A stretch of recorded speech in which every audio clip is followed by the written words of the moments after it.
That because look where women's basketball is. People are talking about women's basketball, but you never would think that we'd be talking about women's basketball. People are pulling up to games. We got celebrities coming to games, sold out arenas, like just because of one single game. And just looking at that, like I'll take that role. I'll take the bad guy role, and I'll continue to take that on and be that for my teammates. And if I want to be that, and I know I'll go down in history, I'll look back in 20 years and be like, yeah, the reason why we watching women's basketball is not just because of one person. It's because of me too. And I want. Angel Reese once said, "I don't need anyone to tell me I'm great.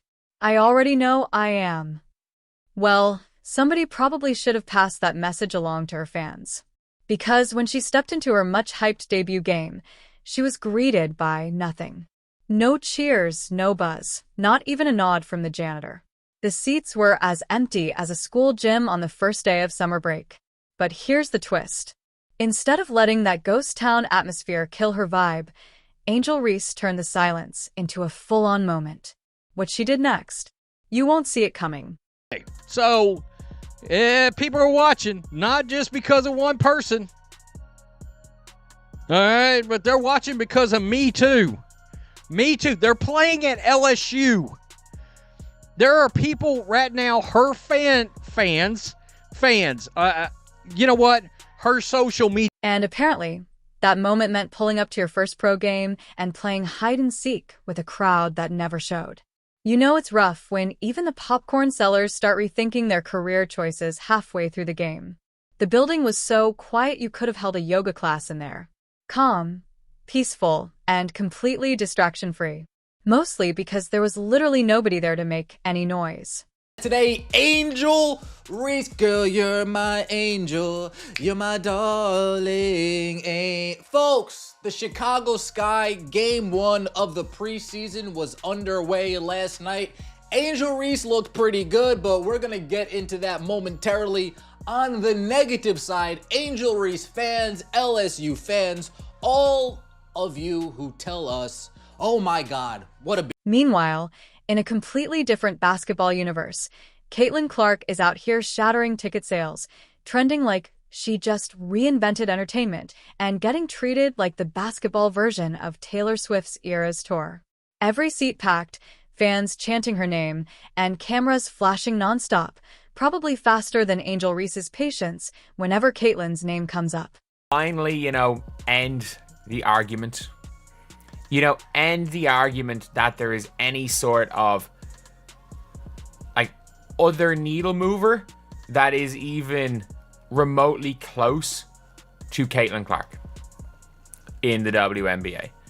And again, the reason why we have got we've got Hailey Van Lith up is because it was Hailey Van Lith's return as well as Angel Reese's return. Angel was not the only person. They had two players returning. However, right now in Carver, there are no tickets left for under $200. Angel was likely expecting the full superstar treatment. Red carpet, fireworks, and a standing ovation just for walking in. Instead, she got the sound of a tumbleweed rolling across the court. That painfully awkward silence you hear right after someone says, "I'm kind of a big deal," and the room responds with absolutely nothing. Can't even show up and buy ticket fingers. Angel Reese, going home to her alma mater, LSU, plays against the Brazilian national team in front of 6,307. Confidence has never been her weakness. She's always stormed onto the court like she owned the place, puffed her chest like she personally invented rebounding, and brushed off critics like they were flies. But all that bold energy suddenly echoed a little too loudly when it turned out the only audience was a few reporters glued to their phones and one security guard struggling to stay awake. I've tried to tell you guys, you heard me say it on this channel. A lot of Angel Reese fans are not basketball fans, and they are proving it. They proved it last night without a shadow of a doubt. That was one of the most embarrassing things I've ever seen. You might be like, well, Rhodes, what was so embarrassing? The funniest part is, while Angel was busy searching the crowd like she'd lost her fan base somewhere between warm-ups and tip-off, Caitlin Clark was out there debuting in front of a sold-out arena. Not just full, stuffed. Packed tighter than a subway at rush hour. Ticket prices through the roof, the kind of demand you see for a Beyoncé tour or the last slice of pizza at 2 a.m. And did Caitlyn deliver? Absolutely. She dropped highlights like a mixtape, and the crowd ate it up like they'd been starving since March Madness. Angel, meanwhile, didn't exactly put on must-see TV. It was more like something you stumble across on a laggy stream with pixelated quality and a chat full of spam. Still, she didn't let the empty seats or the quiet kill her mood. Instead, she took her frustration straight to social media, to the press, and probably to the poor Uber driver on the way home.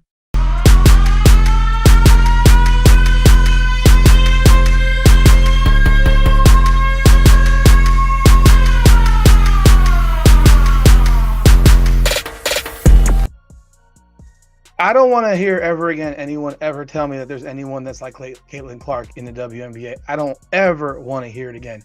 Nobody. There is nobody like her. I'm not glazing her. I'm telling. Because when things don't go your way, the system must be the problem, right? She hinted the world was unfair, that people should have shown up, that somehow this was all part of a big anti-Reese storyline. Not that maybe, just maybe, everyone was locked in on Caitlin because Caitlin earned that attention. Let's be real. Caitlin Clark dragged women's basketball into prime time all by herself. She wasn't just playing. She was rewriting the script. Logo threes, no-look dimes, court vision that had analysts using words like generational and once in a lifetime. She didn't beg for the spotlight.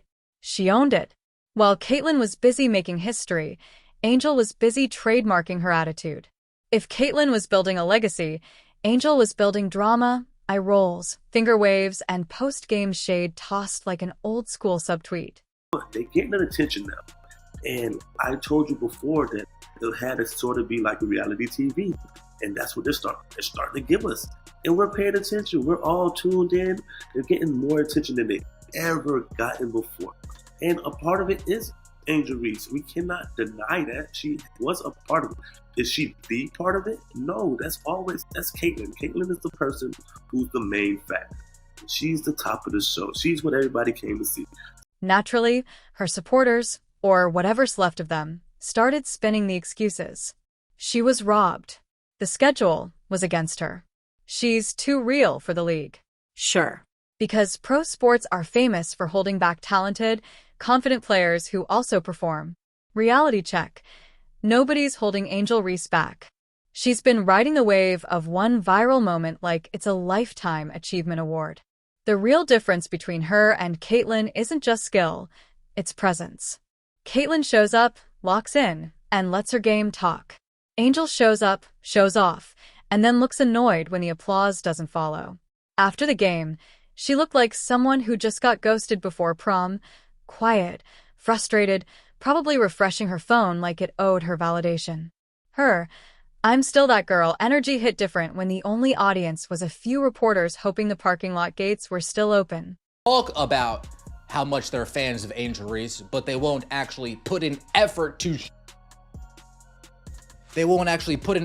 show how much they're fans of Angel Reese. They won't put their money where their mouth is, a running theme with the... How embarrassing! How embarrassing! Now, you're not going to hear this from the mainstream media who continues to pretend that the Bayou Barbie is beloved. You're not going to hear this from the media who continues to pretend that Angel Reese is a huge star. The Bayou Barbie might be beloved by some. Angel Reese might even be a huge star. But like I have been telling you guys for 2 years, there's one thing that Angel Reese is not. Angel Reese is not a... Now rewind to the actual debut. First professional game. A moment most players dream about their whole lives. You'd expect maximum focus, non-stop hustle, something to prove. Instead, it felt like watching a pickup run after no sleep and too much caffeine. And when the box score came out, let's just say it didn't scream future superstar. Meanwhile, Caitlin walked into her moment like she'd been waiting for it. Deep threes, sharp passes, leadership, control. The kind of performance that makes fans say, "I'm buying tickets again." Angels, on the other hand, had people asking, Oh, that was today? You can almost picture her scrolling headlines, seeing Caitlyn's name everywhere, searching for just one that said she stole the spotlight. Nothing. Not one. The only thing she stole was her own moment. If you had any questions or any doubts as to who Caitlin Clark was, you hopefully had them answered today. If you watched. And in this league, numbers don't lie. Ticket sales, TV ratings, jersey orders, record-breaking attendance for a preseason game. A preseason game. Caitlin Clark was moving the needle in every way. Angel's jersey? Probably still sitting on shelves, maybe with a buy one get one deal if you grab a foam finger. Yet her attitude hasn't changed. She's still acting like some invisible force took a crown from her head. No one took it. She dropped it and Caitlin picked it up, smiled to the crowd, and drained a three. Right now, the season looks like one long Caitlin Clark highlight reel, with Angel Reese popping in like a side plot nobody asked for. Another cryptic tweet. Another emotional interview. Another haters motivate me speech like she's hosting a seminar for frustrated influencers. The league doesn't need theatrics. It needs hoopers. It needs players who understand that being loud isn't the same as being legendary. And so far, Caitlyn's busy building greatness while Angel's busy auditioning for a reality show that isn't even in production. But for Caitlin Clark to be as popular as she is, I mean, it's just kind of extraordinary. I mean, it's cut through the noise to an extent that I've never seen anything in women's college basketball. But also, I think that people understandably have a fascination with extreme excellence. I've never watched women's college basketball before. I might watch Caitlin Clark, though. Extreme excellence has its own appeal. It's like watching someone lose a race and then demand a rematch because their shoelace almost came untied and Mercury was in retrograde. Caitlin didn't beg for the spotlight. She earned it. Angel keeps asking for the spotlight, then acts shocked when it turns out it's solar-powered and she's standing in the shade. And remember how Caitlin handled not winning every big award in college? No tantrums. No victim speeches. She nodded, smiled, and came back the next game to drop 40. Angel, meanwhile, is still talking about last season like it's the title of her autobiography, the year they didn't clap loud enough. Every press conference now sounds like a dramatic TED Talk on why the world doesn't appreciate her greatness. It's exhausting. Caitlin is allergic to drama and addicted to wins. One is building a legacy. The other is building a grudge. You fans, where y'all at? Angel Reese fans, where y'all at? Chicago Sky fans, where y'all at? I know people from Florida flying into Iowa to watch Caitlin Clark go up against the Brazilian national team. I know people from California flying in to Iowa to watch Caitlin Clark go up against the Brazilian national team. I wouldn't be surprised if people from Europe, South America, Africa, China are flying just to watch Caitlin Clark return to Iowa to take on the Brazilian national team. But LSU, Angel Reese, and all of those bums can't dish up a couple dollars to watch Angel Reese play. And it's pathetic because Angel Reese had a damn good game. Damn good game. Showed off her new Reebok shoes. Looking pretty good. Picked up right where she left off. 15 points, 10 rebounds, 4 for 7. The double-double. The double-double is back. Angel Reese could be great. The talent is there, buried under layers of performance art and misplaced confidence. But greatness isn't something you declare. It's something you prove, night after night, whether the arena is packed or empty. Caitlin shows up like every game is a job interview for the Hall of Fame. Angel shows up like it's a fashion runway, and she's mad the judges missed her walk. This is the WNBA, a league built on grit, teamwork, and hoops, not emotional monologues and social media rollouts. Fans don't pay to watch who tweets the loudest. They pay to watch who balls out. And right now, that's Caitlin. Angel's still scanning the crowd, waiting for applause that was never guaranteed. The palpable excitement whenever Caitlin Clark takes the floor that maybe is different not only from any player in the WNBA, but from any player in basketball. So here we are, one game in, and the season already feels like a Caitlin Clark documentary, with Angel Reese cast as the frustrated rival who's always one step behind, slamming lockers, glaring at the scoreboard, muttering, "This isn't over." Maybe it isn't. But if Angel wants the spotlight back, she's going to have to do something radical. Play better basketball. The sympathy votes are gone. The drama is tired. And the audience? They're wherever Caitlin Clark is playing. Because while Angel is trying to trademark, "I am the reason they watch," Caitlin is busy proving it with triple-doubles, logo threes, and sold-out arenas. Couldn't.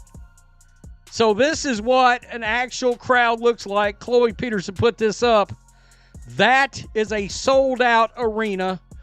14,998 people. That's all it could hold. They all showed up. Let's talk facts, not feelings. Caitlin Clark moves tickets. She moves jerseys. She moves ratings. She's a one-woman economic stimulus package for the WNBA. She doesn't need a microphone to announce her greatness. The scoreboard does it for her. Angel Reese, on the other hand, keeps trending for everything except dominant play. Fans aren't blind. They see who's grinding and who's grandstanding. Caitlin is writing her legacy in points, assists, and broken records. Angel is still in the margins yelling, "What about me?" while the page keeps turning. If she wants her moment, she's going to have to earn it, not post it, not pout about it. Because the packed arenas don't lie.